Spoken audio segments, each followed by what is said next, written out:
Most people in America have some sort of home. And when you have a home, you have a place to be during the day when you're not off at work or when you have a holiday.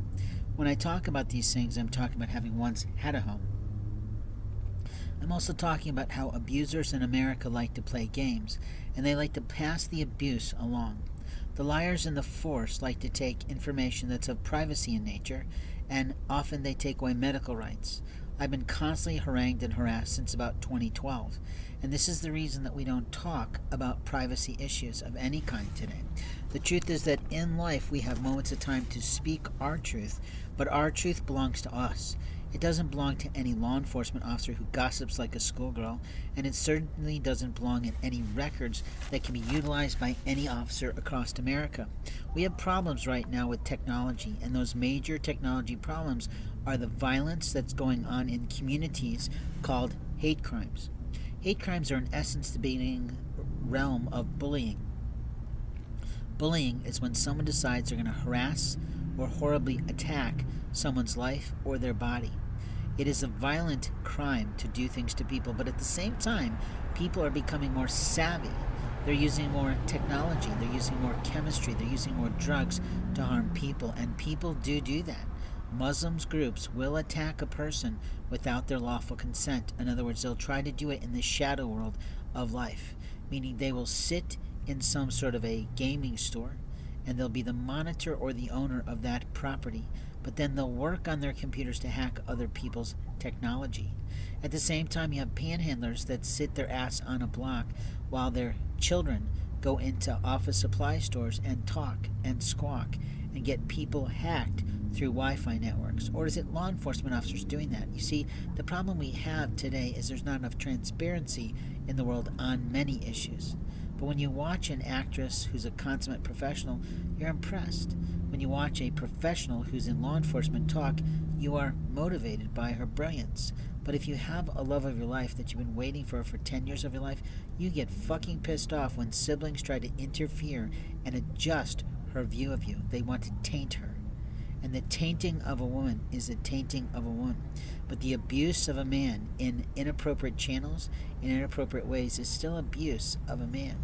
Bullying is the primary level that we have to work on today, because bullying at the group level is called not only stalking in every way underneath federal laws, but it's also called mobbing, and it's a military tactic to try to utilize on people. But who gave you the right to do that? That's the question we always ask, and the next question is, who is next?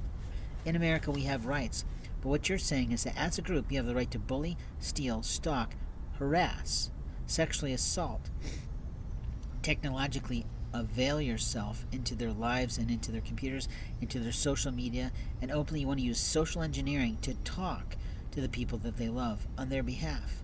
What a lie you've told yourself. We have major problems with international students not leaving and going home on the premise of the promise of why they came.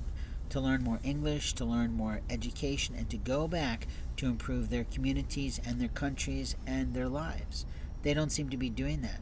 It's one of the challenges of America that we are not the big brother to every nation in the world. We've become that. And at some point we have to say stop and retract.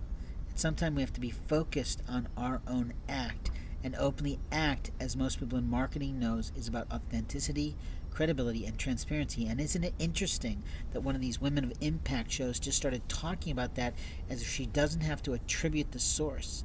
Does she know what book it came from? I highly doubt it. There is a social economy out in the world, which is true. But when actresses and actors think they're above you, it's a real problem today, because $1 million earners, billion-dollar people might take you and put you into their own Game of Thrones or their own Mockingbird type of situation. Do you know what I mean? It's one of the reasons that our videos are starting to talk this way, but isn't it immoral and isn't it obscene to watch children under age 18 killing each other in a movie of a scene? Now, I realize that Elizabeth Banks had played many roles and had participated in that book series, whose name kind of escapes me, but it's the star of the Jennifer Lawrence's scene. But I have to tell you, on the one hand it was fascinating, but on the other hand it was completely ill begetting.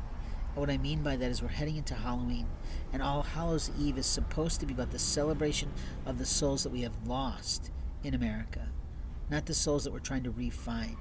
But when you're a person who's a saint, when you're a person who's a nurturer, when you're a person who's a gentle person, people like to try to take advantage, according to Evi Pampouras, but that might be truthful. But at the same time, someone like me who's taught self-protection, self-defense, knows how to defend themselves with the law and by his own physicality. But here's what the new people do today, most of all. They don't give you the chance to fight back. They unsettle themselves and unsettle you by using the shadow world to do things, using a drug-induced state to harm you, to sexually assault you, to abuse you, to investigate your vital authority, to shave you, to destroy you. My beard has been constantly cut in the night, and I'm very angry about that for the behalf of being a priest of Melchizedek's order, but also on the fact that my pagan priest order doesn't force me to not get married. I have the right to be married, and openly I've waited 10 years for a girl to grow the fuck up so I can marry her life, only to find that she went off and married the first fucking Ken doll out there after an abuser she lived with for most of her life, or that she chose. So when I talk about this and I tell my story, you don't have to like me, you don't have to tolerate me, but I have the right, like anyone else, to promote myself, to get myself out there as a pastor and a priest and a prophet, that I can read you to the floor. But the question is, do you want to hear from the Lord? Let's talk about this. We're heading into the most important holidays of American culture. What are you doing to put yourself back in the house of light?